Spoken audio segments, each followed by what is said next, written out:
Assalamualaikum warahmatullahi wabarakatuh. Selamat pagi anak-anak, berjumpa lagi dengan Bapak dalam pembelajaran jarak jauh. Kali ini kita akan membahas tentang koordinat kartesius. Jadi, mari kita masuk ke materinya. Oke, selanjutnya anak-anak kita akan melihat apa sih kaitan apa yang akan kita pelajari hari ini, yaitu koordinat kartesius dengan kehidupan sehari-hari. Salah satunya adalah dalam dunia penerbangan. Dalam dunia penerbangan ada yang namanya petugas air traffic control atau yang sering kita dengar menara ATC. Menara itu dapat mengatur penerbangan pesawat tanpa bertabrakan satu sama lain dan dapat mendeteksi apabila pesawat sudah sampai tujuan. Mengapa hal ini dapat terjadi? Karena pesawat tersebut telah dilengkapi alat yang canggih seperti radar sebagai alat pendeteksi. Radar yang telah dipasang pada koordinat A, B dapat menerima sinyal dari semua pesawat yang pernah melalui lintasan dengan ketinggian B-mil. Jadi, cukup menarik bukan apa yang akan kita pelajari hari ini? Mari kita lanjutkan materinya. Nah, selanjutnya anak-anak, perlu kalian ketahui, penemu sistem koordinat itu adalah Bapak René Descartes. Descartes mencoba melakukan penggabungan geometri tua dengan aljabar yang masih belum berkembang pada waktu itu. Nah, akhirnya ia menemukan metode untuk menyajikan sebuah titik atau objek pada sebuah bidang datar dalam bentuk bilangan berpasangan, baik itu A, B atau X, Y yang disebut dengan sistem koordinat yang akan kita pelajari lebih lanjut. Mari kita lanjut ke pembahasan berikutnya. Nah, anak-anak, di sini apa itu sistem koordinat?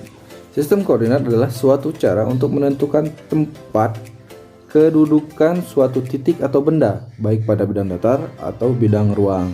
Nah, di sini khusus untuk kali ini kita akan belajar tentang koordinat kartesius. Memiliki dua sumbu. Yang mengarah ke vertikal itu adalah ordinat yang dinamakan dengan Y, kita namakan Y, dan mengarah horizontal itu X atau absis dengan origin pusat koordinatnya dengan 0,0.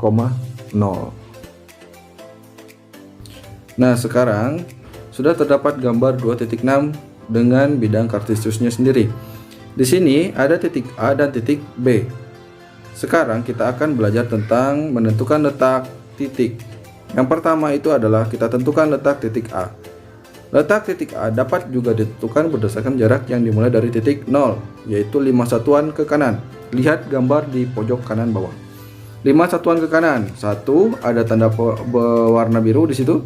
2, 3, 4 dan 5. Berarti koordinat X-nya adalah 5. Dilanjutkan dengan 4 satuan ke atas. Di situ panahnya ke bawah ya. Anggap saja itu mengarah ke atas. Berarti koordinatnya Y-nya sama dengan 4. Dengan demikian, koordinat titik A adalah 5,4 atau letak titik A adalah berada di koordinat 5,4. Begitu pula dengan letak titik B. Boleh silakan anak-anak praktekkan sendiri di rumah. Oke, kita lanjutkan. Nah, sekarang ayo kita amati pada gambar 2.2 koordinat kartesius. Anak-anak bisa lihat di buku paket juga ada ya. Nah, di sini titik-titik pada bidang koordinat kartesius memiliki jarak terhadap sumbu X dan sumbu Y. Dari gambar 2.2 dapat ditulis posisi titik-titik sebagai berikut.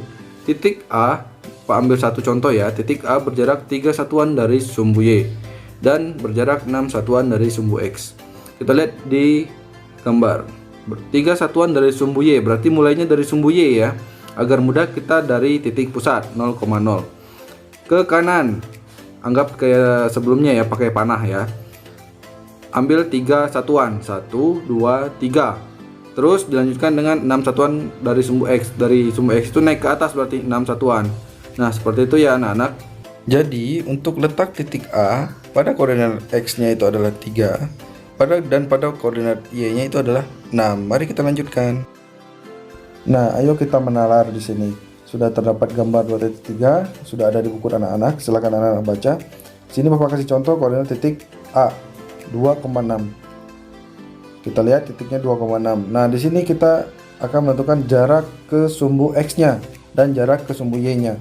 Nah, kalau jarak ke sumbu X, anak-anak harus ingat, itu berarti dari X ke Y. Ya, dari X ke Y, mulainya dari sumbu X ke sumbu Y. Nah, kalau ke sumbu Y itu berarti mulainya dari Y, sumbu Y ke sumbu X ya. Atau dari kalau jarak ke sumbu X itu adalah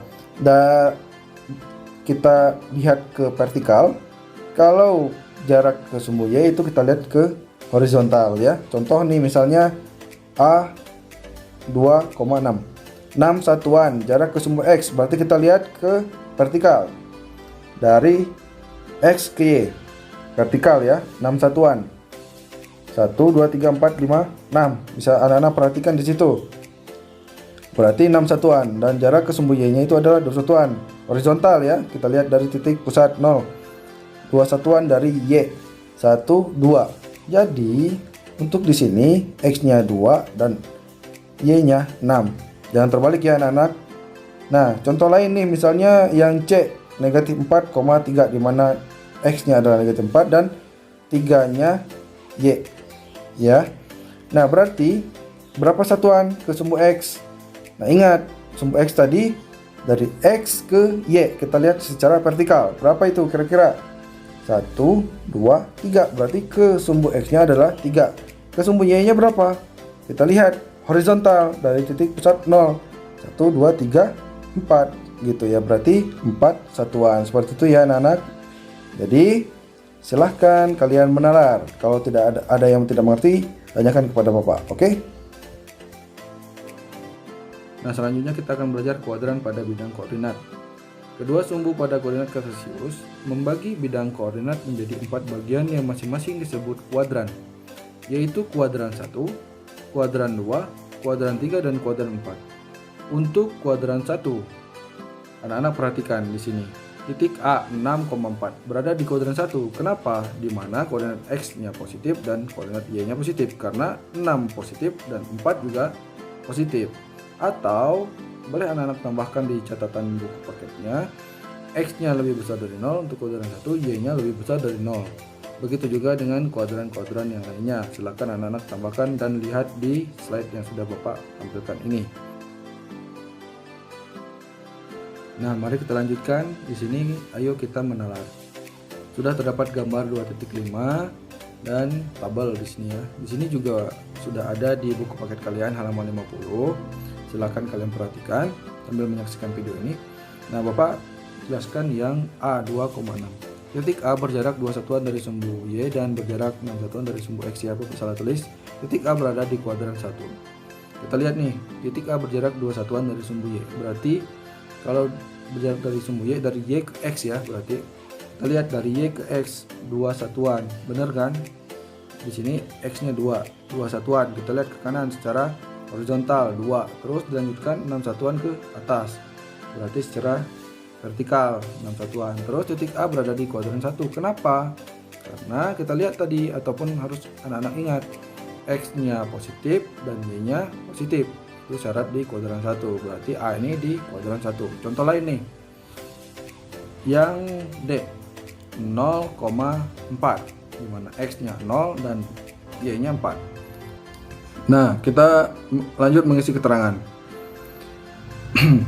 Titik D berjarak 0 satuan dari sumbu Y, karena dia 0 ya, tidak bergerak kemana-mana.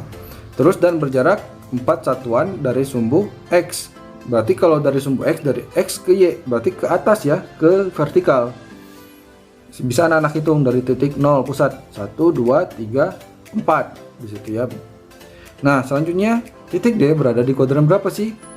Nah, untuk titik D ini khusus ya, untuk penulisannya nanti. Untuk titik D ini berada di antara kuadran 1 dan kuadran 2. Kenapa sih Pak? Karena kita lihat syaratnya. Untuk kuadran 1 tadi X-nya lebih besar dari 0, Y-nya lebih besar dari 0. Terus kuadran 2 X-nya lebih kecil dari 0, Y-nya lebih besar dari 0. Bukan X ataupun Y-nya bukan sama dengan 0, sama dengan 0 ya. Jadi untuk D di sini penulisannya itu di antara kuadran 1 dan di antara kuadran 2. Seperti itu ya anak-anak. Sekian pembelajaran jarak jauh hari ini. Silahkan kerjakan Ayo Kita Berlatih 2.1 di buku latihan matematika ya. Semangat belajar walaupun di masa pandemi corona ini. Wassalamualaikum warahmatullahi wabarakatuh.